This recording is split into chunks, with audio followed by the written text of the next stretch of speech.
Assalamualaikum warahmatullahi wabarakatuh. Perkenalkan, nama saya Al-Fatihah Lisha Fazira dari Prodi S1 Kebidanan tingkat 1.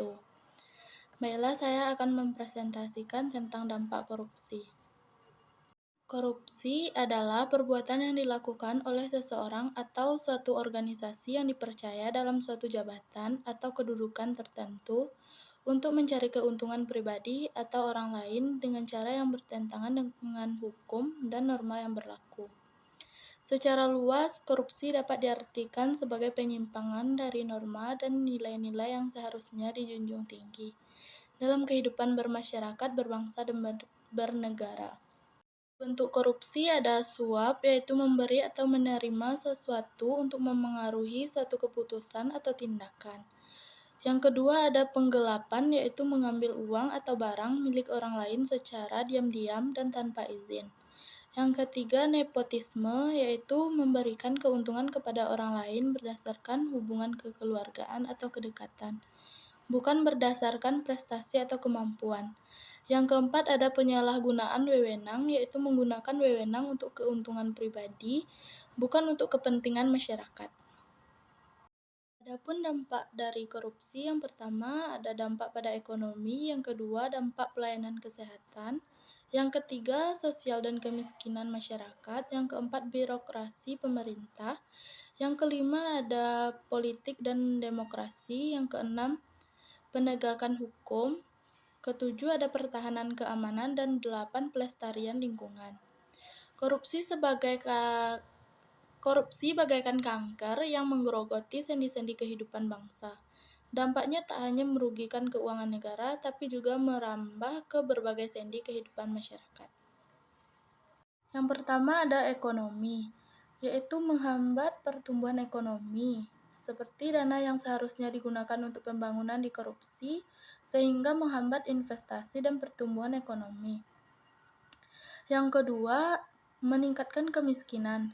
Korupsi dalam program-program sosial dan pengentasan kemiskinan merugikan masyarakat miskin dan memperparah kesenjangan. Yang ketiga ada menciptakan ketidakpastian berusaha, seperti pengusaha-pengusaha yang enggan berinvestasi di negara yang korup karena birokrasi yang rumit dan tidak transparan. Yang kedua, dampak dari korupsi yaitu pelayanan kesehatan. Yaitu dampaknya pertama menurunkan kualitas layanan kesehatan. Korupsi dalam pengadaan obat dan alat kesehatan berakibat pada layanan kesehatan yang tidak berkualitas dan membahayakan pasien. Yang kedua, dampaknya meningkatkan biaya kesehatan. Korupsi dalam sistem BPJS Kesehatan menyebabkan iuran yang tinggi dan pelayanan yang tidak maksimal. Yang ketiga, yaitu dampaknya memperlambat akses terhadap layanan kesehatan, yaitu masyarakat miskin dan terpencil kesulitan mendapatkan akses layanan kesehatan yang layak akibat korupsi. Dampak korupsi yang ketiga adalah dampak pada sosial dan kemiskinan masyarakat.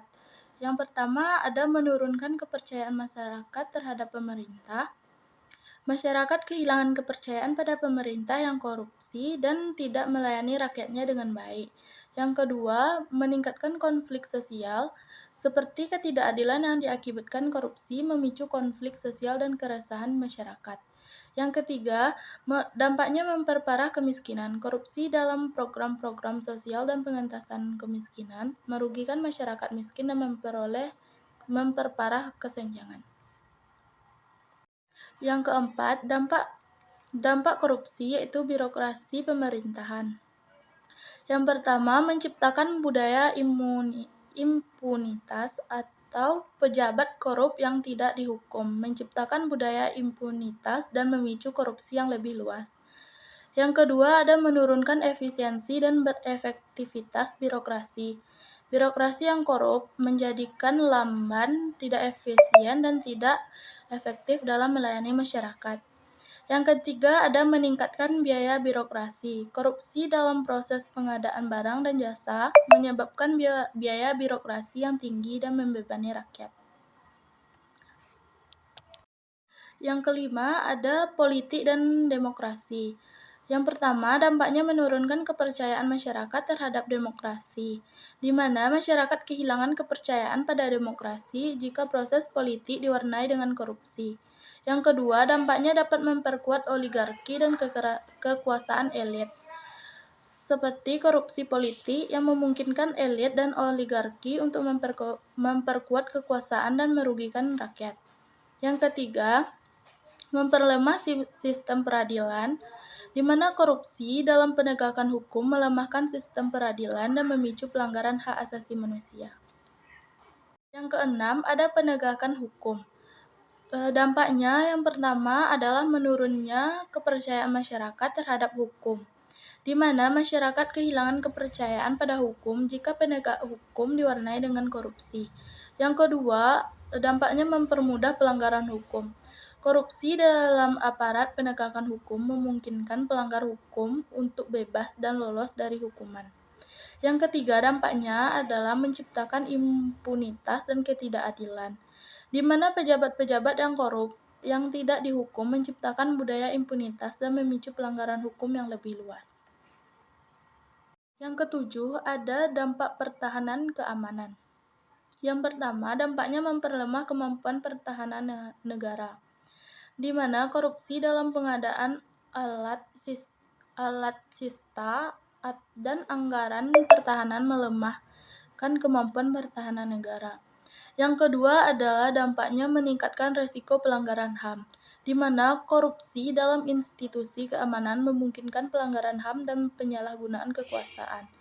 Yang ketiga, menurunkan moral dan semangat prajurit. Korupsi dalam institusi keamanan menurunkan moral dan semangat prajurit untuk menjaga negara. Selanjutnya, yang nomor 8 adalah dampaknya pada pelestarian lingkungan, di mana dampaknya yang pertama, mempermudah perusakan lingkungan, seperti korupsi dalam penegakan hukum lingkungan memungkinkan perusakan hutan, pencemaran lingkungan, dan eksploitasi sumber daya alam secara ilegal.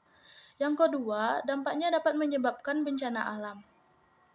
Perusakan lingkungan akibat korupsi dapat memicu bencana alam seperti banjir, tanah longsor, dan kekeringan. Yang ketiga, dampaknya dapat merugikan masyarakat dan ekosistem, seperti kerusakan lingkungan akibat korupsi merugikan masyarakat dan ekosistem di lingkungan sekitarnya. Itulah presentasi saya tentang dampak korupsi. Akhir kata saya ucapkan terima kasih. Assalamualaikum warahmatullahi wabarakatuh.